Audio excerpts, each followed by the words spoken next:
오늘 하나님 말씀 같이 보시겠습니다. 우리 시편 94편입니다. 시편 94편 12절부터 14절까지 일어나셔서 우리 합독하겠습니다. 같이 읽으십시다. 시작. 여호와여, 주로부터 징벌을 받으며 주의 법으로 교훈하심을 받는 자가 복이 있나니 이런 사람에게는 환난의 날을 피하게 하사 악인을 위하여 구덩이를 팔 때까지 평안을 주시리이다. 여호와께서는 자기 백성을 버리지 아니하시며 자기의 소유를 외면하지 아니하시리로다. 아멘.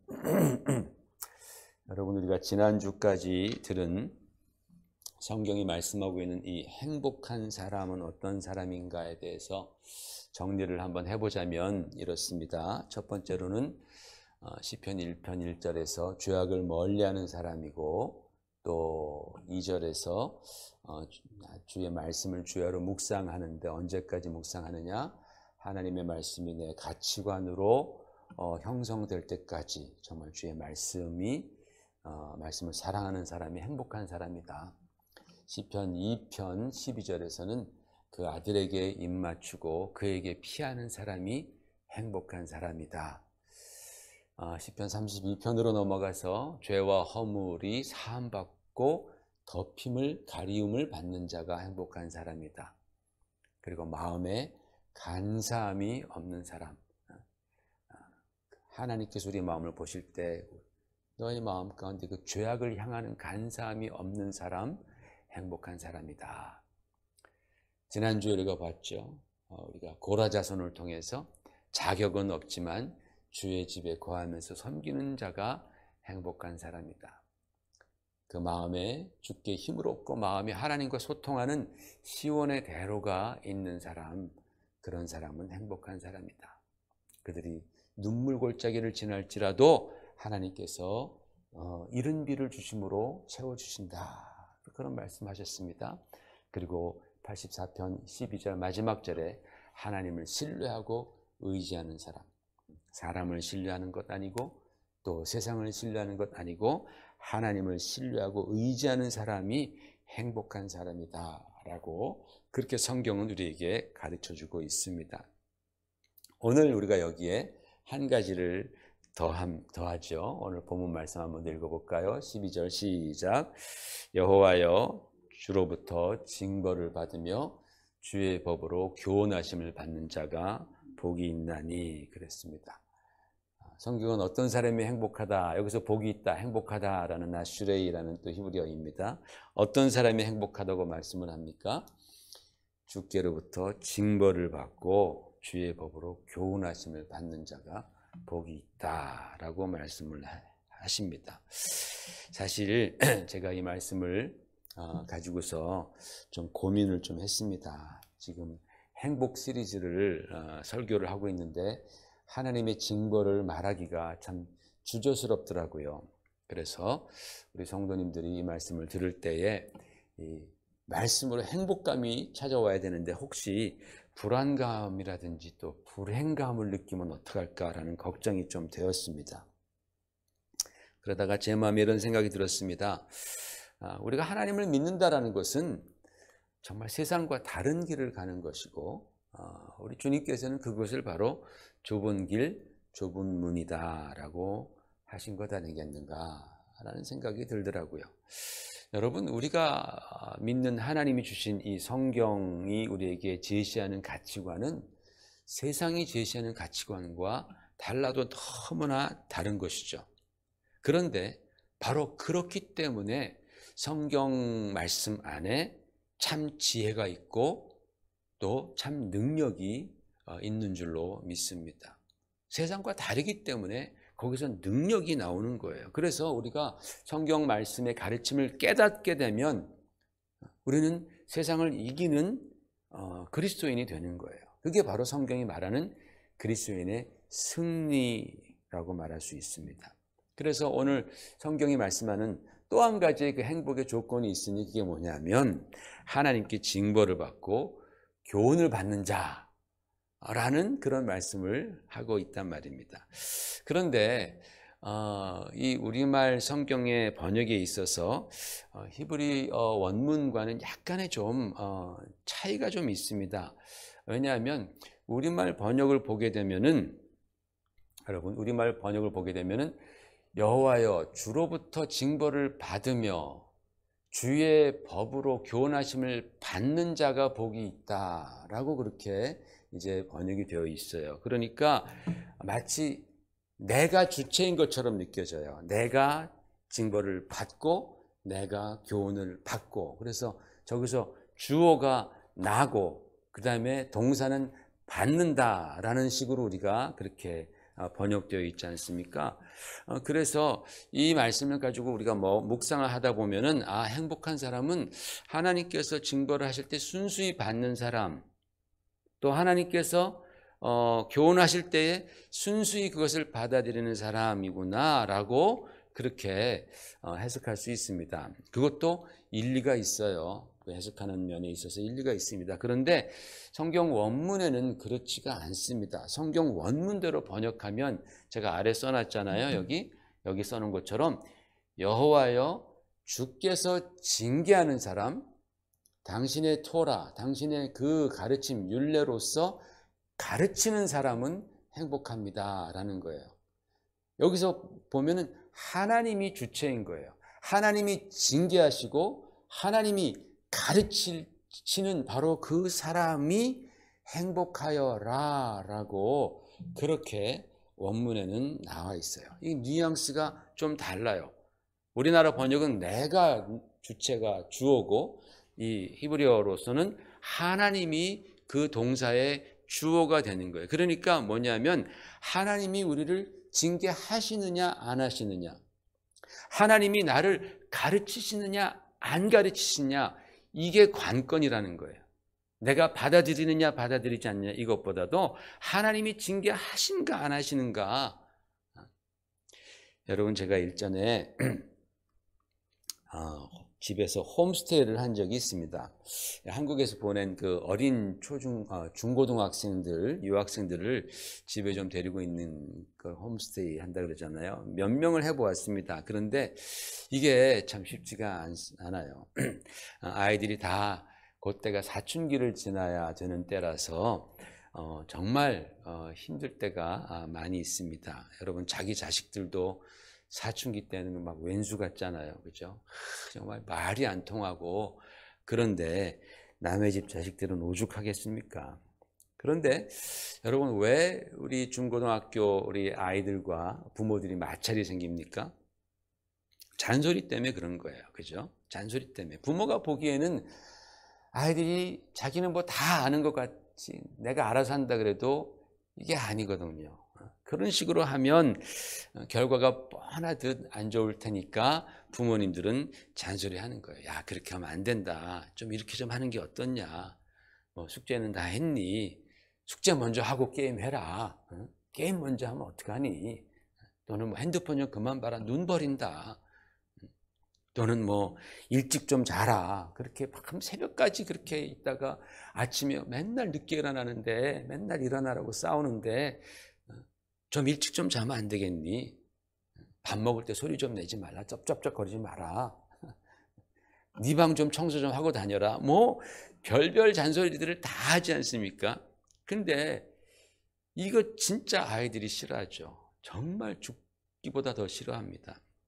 그래서 부모랑 크게 마찰이 생기기도 하고 막 관계가 막 그냥 살벌해지기도 하고 그러지 않습니까? 근데 왜 부모들이 그렇게 잔소리를 합니까? 자기 자녀 사랑하기 때문에 그러는 거예요. 그죠? 자기 자녀 잘 되라고, 어디 가서 저 녀석 배워먹지 못한 녀석들이라고 그렇게 욕먹을까 봐 그렇게 해서 계속해서 잔소리합니다. 그런데 아이들이 잔소리를 듣는 척만 하더라도 진짜 고맙고 소망이 있어요. 근데 제가 홈스테이를 해보니까 상당 경우 당신이 뭔데 나한테 잔소리합니까? 라는 그러한 태도가 많이 나오더라고요. 제가 가장 안타까웠던 것이 바로 그거예요. 가장 안타까운 것이 그때 나이의 아이들은 부모의 잔소리가 진짜 약이에요. 그게 너무나 중요한 거예요. 사실은 아무것도 아닌 것 같지만 너무나 중요한 건데, 진짜 네가 진짜 사람 되라, 사회에서 필요한 구성원이 되려면 공부도 중요하지만 내가 살아봤더니 이러이러한 것들이 중요하더라, 이런 것들이 녹아들어서 아이들에게 잔소리하는 거잖아요, 사실은. 그런데 아이들이 그것을 거절한단 말입니다. 거절해요. 그러니까 참 안 됐지만 미안하지만 내 자신도 그렇게 포기하게 되더라고요. 왜냐하면 안 그러면 상황이 막 점점 더 막 악화 일로에 있기 때문에 내가 관두자라는 생각으로 포기를 하더라고요. 그런데 여러분, 만약에 그 아이가 자기 자식이라면 포기하겠냐라는 거죠. 도시락 싸들고 다니면서 잔소리하고 또 징계도 하고 뭐 때려주기도 하고, 상황이 악화가 된다 할지라도 어차피 부모 자식 관계는 부모가 그저 사랑하고 있으면 그저 징계받고 잔소리한 거 나중에 다 사라지니까 그렇게 자식을 포기하지 않고 잔소리하겠죠. 가르치겠죠.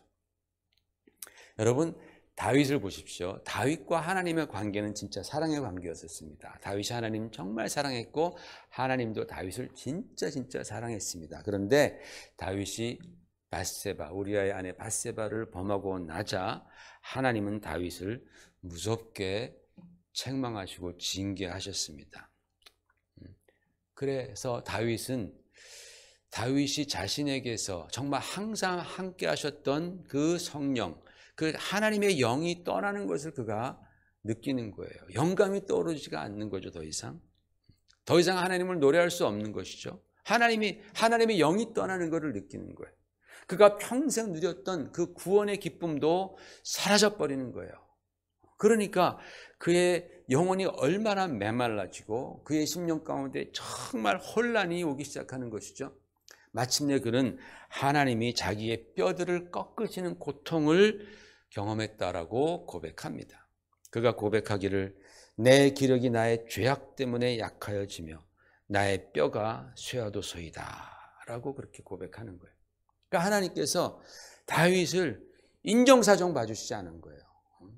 얼마나 그냥 다윗을 하나님께서 막 징계하시면서 그 심령을 막 누르셨던지, 내가 죄악 때문에 내가 약해지고 내 뼈가 다 쇠하고 구원의 기쁨도 잃어버리고 영감도 떠나고 하나님 영도 다 떠나고 그냥 완전히 메말라 버리는 거죠. 여러분, 왜 하나님께서 다윗을 그렇게 사랑하신다고 하면서 그렇게 인정사정 없이 다윗을 책망하고 징계하셨을까요? 사랑하시기 때문에 그런 거죠. 사랑하시기 때문에. 하나님이 다윗을 정말 사랑하시기 때문에 그것을 그냥 두면 그가 영영이 깨닫지도 못하고 돌아오지도 못하고 또 같은 죄악을 반복할 테니까 하나님께서는 그를 징계하시는 거예요.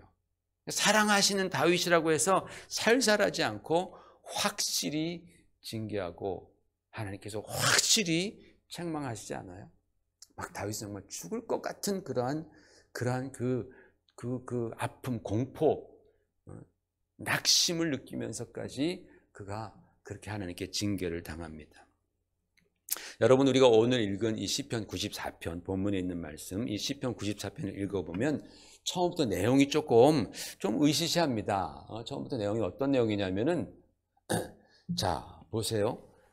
여호와여, 복수하시는 하나님이여, 복수하시는 하나님이여, 빛을 비추어 주소서. 세계를 심판하시는 주여, 일어나사 교만한 자들에게 마땅한 벌을 주소서. 처음에 이렇게 시작합니다. 과부와 나그네를 죽이며 고아들을 살해하며 말하기를 여호와가 보지 못하며 야곱의 하나님이 알아차리지 못하리라 그들이 말하나이다. 뭇 백성을 징벌하시는 이 곧 지식으로 사람을 교훈하신 이가 징벌하지 아니하시랴, 이렇게 말하는 거예요. 겁나게 나옵니다. 그런데 그러다가 12절에 갑자기 여호와여, 주로부터 징벌을 받으며 주의 법으로 교훈하심을 받는 자, 즉 여호와여, 당신이 징계하는 사람, 당신이 당신의 법으로 교훈하시는, 가르치는 사람은 행복하나이다 라고 뜬금없이 말하는 거예요.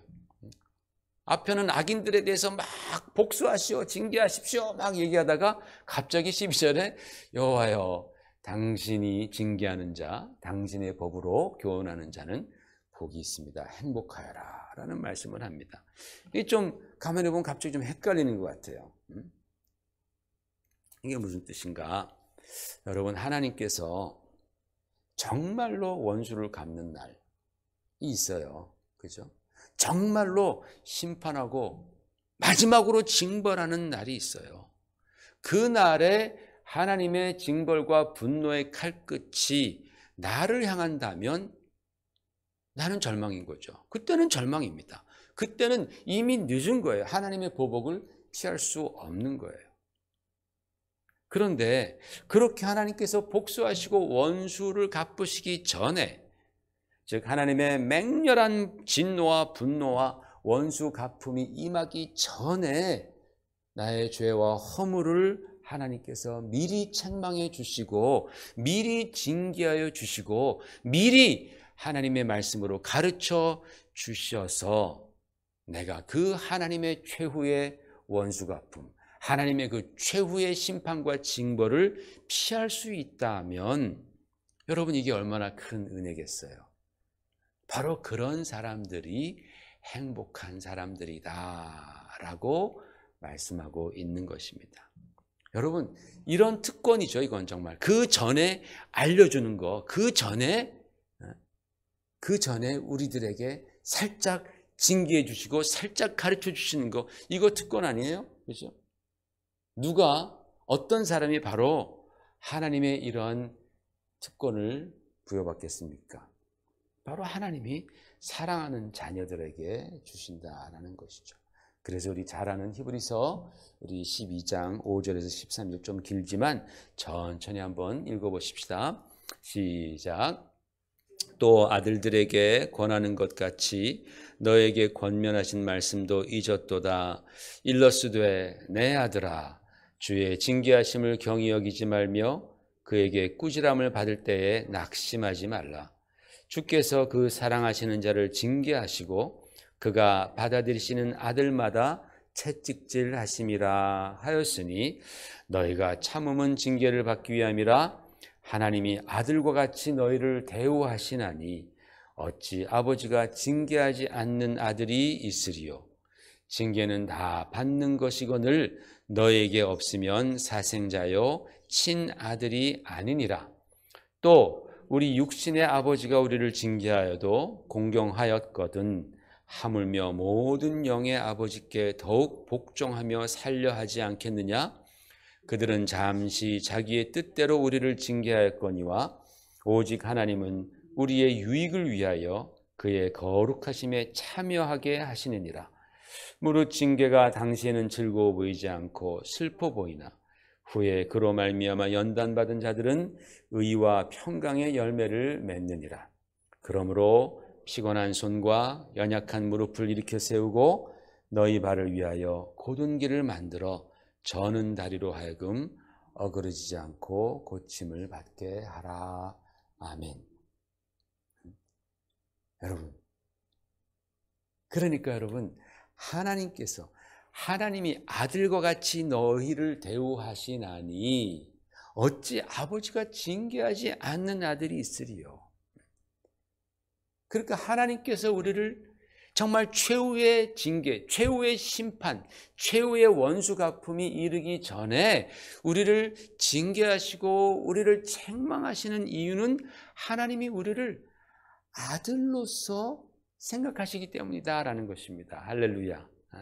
그러니까 여러분, 하나님께서 징계하시고 주의 법으로 가르쳐 주시는 사람은 행복하여라. 오늘 말씀, 12절의 말씀.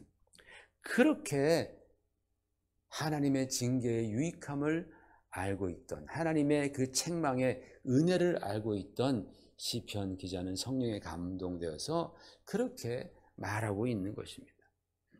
하나님이 징계하시고 하나님께서 당신의 법으로 교훈하시는 자들은 행복한 자들이다. 그런데 여러분, 여기서 중요한 것이 있습니다. 여기서 중요한 것이 뭐냐면 바로 하나님의 징계는 하나님의 법과 같이 가고 있다는 거예요. 하나님께서 징계하실 때에 하나님은 하나님의 법, 즉 하나님의 말씀으로 함께 교훈하신다라는 점이 이게 굉장히 중요한 것입니다. 하나님께서는 우리들을 징계하실 때에 그저 내 죄를 내가 알렸다 하시면서 그냥 징계만 하고 그냥 호되게 우리를 대하시는 분이 아니고 반드시 주님의 말씀으로 우리를 가르쳐 주신다라는 그런 의미가 담겨 있어요. 이게 참 놀라운 은혜입니다. 그렇기 때문에 여러분, 우리가 혹시라도 지금 내가 하나님의 책망을 받고 있는 중인가? 하나님의 징계를 받고 있는 중인가? 라고 생각된다면 우리는 어떻게 해야 되느냐? 빨리 하나님의 말씀으로 가야 되는 거예요. 성경을 빨리 펼쳐야 합니다. 하나님의 말씀을 읽어봐야 합니다. 하나님께서 나에게 무슨 말씀을 하는지를 우리는 성경을 통해서 깨달아야 하는 거예요. 여러분, 많은 사람들이 하나님이 책망하실 때 또는 어려움을 당할 때 오히려 마음이 힘드니까 막 신앙을 자꾸 포기하려고 하는 거예요. 또는 하나님이 내 사정 다 아시겠지, 저 힘듭니다 라면서 성경 말씀을 덮어버리고 기도 생활도 소홀히 하기도 합니다.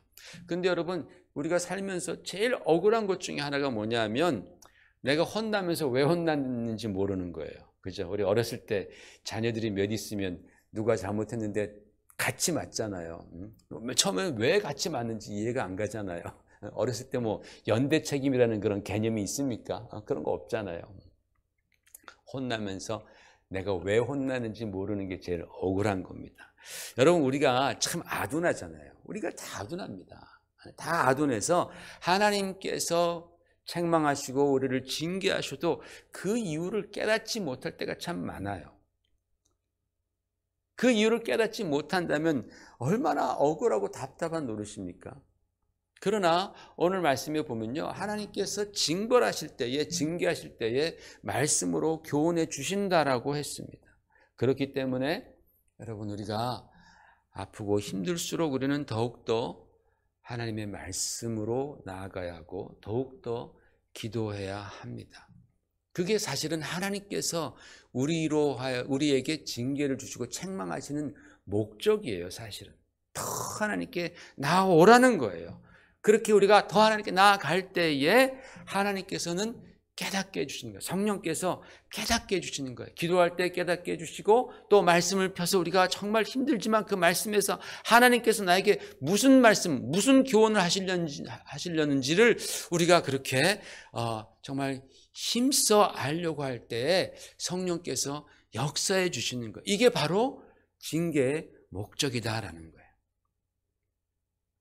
여기서 여러분, 우리는 하나님께서 사랑으로 베푸시는 징계와 공의로 하나님께서 하시는 그 심판의 차이를 어떻게 구별하는지를 우리는 좀 알아보았으면 좋겠습니다. 사실은요, 악인들이 받는 징계나 하나님의 자녀들이 받는 징계나 내용면에서 따져보면 별 차이가 없는 것 같이 보입니다. 그렇죠? 뭐 또 징계라는 게 다 사람 힘든 거 아니겠습니까? 힘들고 어렵고 낙심되고 막 아프고 또는 뭐 일 안 풀리고 뭐 그런 거를 우리가 징계라고 생각하잖아요. 악인이나 의인이나 하나님의 자녀나 다 그런 면에서 따져보면 차이가 없어요. 강도도요, 차이가 없습니다. 똑같이 어떤 때는 막 자녀들이 더 아까 다윗 얘기한 것처럼 막 하나님이 더 빡세게 막 징계하실 수도 있단 말이죠. 그렇다면 이게 과연 보복하시는 심판인지 아니면 사랑의 징계인지 어떻게 내가 구분을 하느냐라는 겁니다. 이게 바로 여러분 참 신기하지만 우리의 태도에 달린 거예요. 우리의 태도에. 여러분, 사랑의 징계, 하나님께서 사랑의 징계를 하실 때는 어떻냐? 내가 징계를 받을 때에, 징계를 받는다고 생각해 보세요.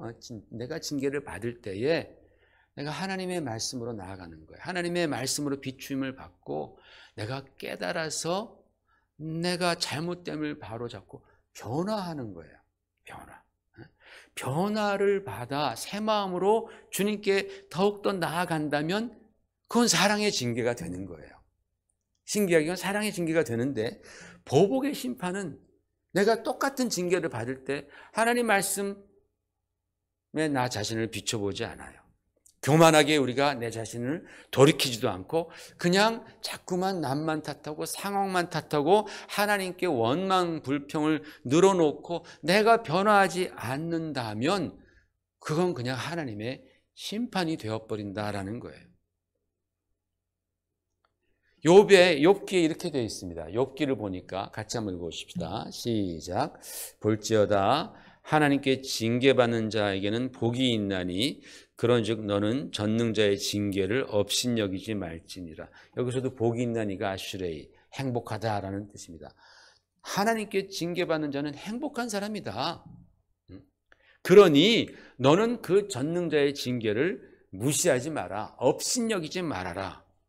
그 내가 받는 이 징계를 하나님의 징계로 받아들이느냐 아니면 그것을 정말 요즘 말로 쌩까고 무시하느냐 업신여기느냐, 이 차이가 있다라는 거예요. 이 차이가. 다시 말해서 징계를 받을 때에 정말 주님의 뜻과 말씀으로 자신을 성찰하면서 주 앞에 우리가 겸손하게 서느냐. 그래서 하나님의 교훈으로 정말 우리의 마음이 새로워지는 변화를 입고 더 정말 하나님께서 기뻐하시는 그런 하나님의 자녀로 성숙해 나가고 성장해 나아가느냐, 아니면 그 어려움과 이런 것들을 세상 탓, 내 팔자 탓 뭐 하면서 그렇게 그냥 무시해 버렸냐에 따라서 나 자신으로 하여금 내가 행복으로 나아가느냐 아니면 불행으로 나아가느냐, 불행에 빠지느냐, 아니면 내 영혼을 살리느냐 아니면 내 영혼이 메말라가고 침체에 빠지게 하느냐의 갈림길이 된다라는 그런 뜻입니다. 여러분 한번 생각해 보세요. 아무리 하나님의 원수짓을 하면서 각종 죄악을 범하면서 정말 믿는 사람들 핍박하고 그랬던 사람이 하나님께서 징계하시는 거예요. 막 징계하실 때에 그것을 하나님의 징계로 깨닫고 회개하고 주님께로 돌아온다면 그럼 하나님께서 그를 받아주실까요? 안 받아주실까요?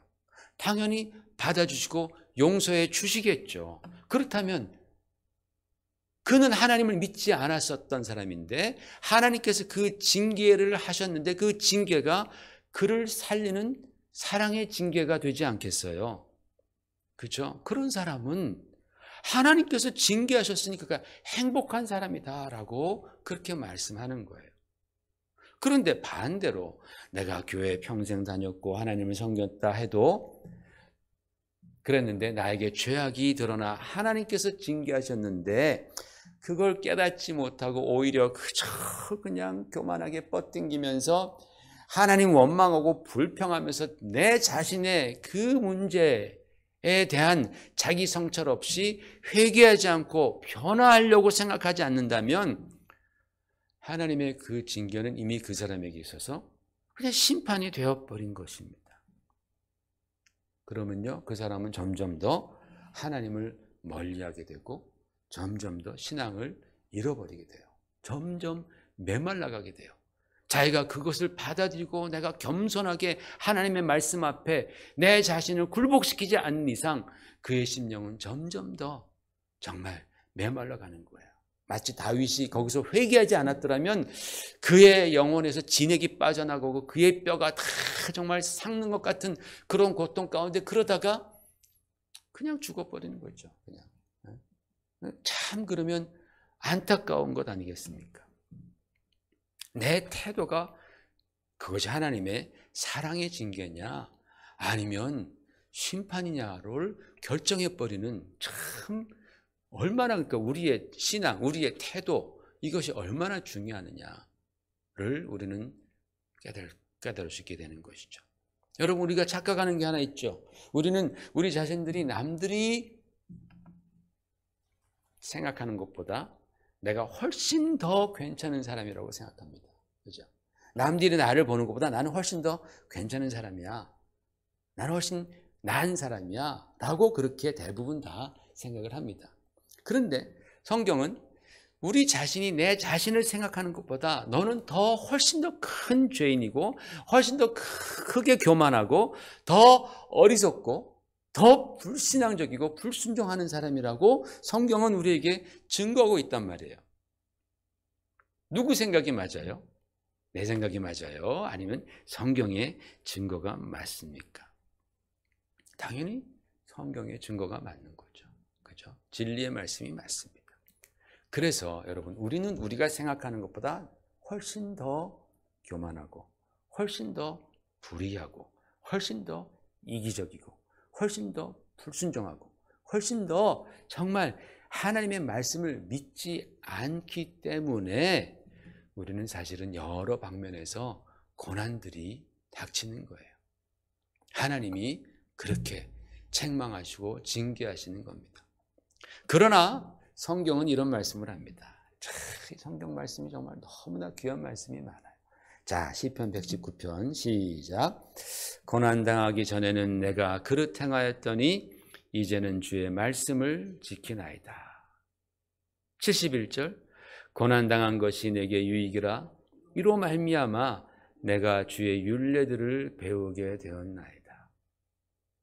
하나님께서 주시는 이 징계, 고난, 이것으로 말미암아서 변화해 가는 것을 지금 시편 기자는 얘기하고 있잖아요. 또 한 절 볼까요? 시작. 여호와여, 내가 알거니와 주의 심판은 의로우시고 주께서 나를 괴롭게 하심은 성실하심 때문이다.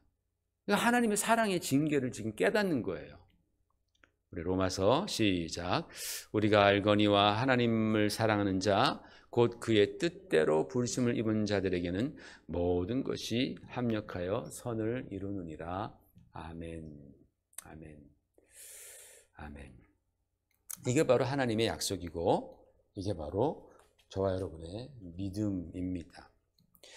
여러분, 그러므로 우리 하나님께서는 당신의 사랑하는 자녀를 징계하시고 또 교훈하신다라는 사실을 우리가 잊지 마십시다.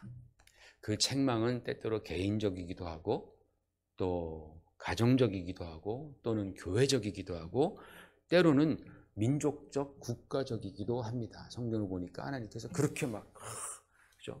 나는 잘했는데 민족적으로 하나님께서 책망하실 때는 나는 잘했는데도 포로로 끌려가는 거예요. 그렇게 하나님께서 책망하실 때.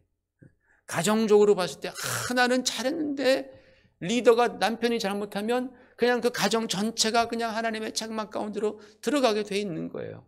하나님이 그렇게 하시면. 개인적일 수도 있고 교회적일 수도 있고 그것이 민족적, 국가적일 수도 있다. 그런데 여러분, 슬퍼하지 마십시다. 왜냐하면 하나님께서 그렇게 책망하시고 징계하실 때, 사랑하는 자들을 책망하시고 징계하실 때에 주님은 우리를 홀로 두지 아니하시는 거예요. 주님은 우리와 함께 하시는 거예요. 오히려 더 가까이 와 계시는 거예요. 마치 여러분, 아버지가 자식을 징계합니다. 그냥 심하게 징계했습니다. 그런 다음에 아내에게 뭐라고 말합니까? 여보, 당신이 좀 그 아이 좀 잘 챙겨주고 그래요 라고 말하지 않겠어요? 그죠? 맛있는 것도 좀 해주고 오늘 내가 좀 심하게 책망해서 아이가 마음이 참 상심할 텐데 당신이 좀 가까이서 좀 위로해 달라고 아버지가 그렇게 말하지 않겠어요? 그게 사실 아버지의 마음 아니겠어요? 그죠? 자식을 심하게 징계하는 걸 기뻐하고 야, 내가 한 건 했다라고 말하는 아버지가 세상에 도대체 어디 있겠어요? 자녀들은 그 아버지의 마음을 잘 모르지요. 그죠? 이렇게 부모는 징계받는 자녀에게 모든 촉각을 다 집중하죠. 그죠? 그게 바로 참 부모의 자식을 향한 마음 아닙니까? 그와 같이 우리 주님께서도 징계받는 자녀들에게 더 가까이 가시는 거예요. 더 성령으로 세심하게 보살펴 주시려고 더 정말 모든 귀를 다 열어놓고 계신다라는 거예요. 그래서 우리가 그 징계받을 때 회개하고 주님의 말씀을 깨닫고 주님 도와주세요. 하나님 내가 좀 깨닫게 해주세요. 라고 우리가 조금이라도 신음하면 그러면 성령께서도 바로 그 순간을 놓치지 아니하시고 우리의 그 신음소리를 들으시고 역사하시고 도와주시고 우리를 감싸 주시는 좋으신 하나님이 우리의 하나님이신 줄 믿습니다. 그러니까 여러분, 하나님은요, 징계 자체가 목적이 아니에요. 뭐가 목적이에요? 우리의 변화입니다. 우리의 성숙입니다. 우리가 정말 거룩해지고 더 주님을 닮아가라고 바로 우리의 변화를 위해서 하나님은 책망해 주시고 징계하시는 거예요. 그래서 징계 자체가 행복한 것이 아니고 사실은 내가 징계받고 하나님의 교훈을 통해서 깨닫고 내가 변화되는 것이 이것이 참 행복이 되는 줄로 믿습니다. 그러므로 여러분, 우리가 혹시라도 정말 세상 살다 보면 그런 일들을 경험할 때가 있잖아요. 그죠? 하나님께서 나를 책망하시나? 정말 그럴 때가 있습니다. 그럴 때에 우리가 실망하지 마십시다. 우리가 또 의기소침해지지도 마십시다.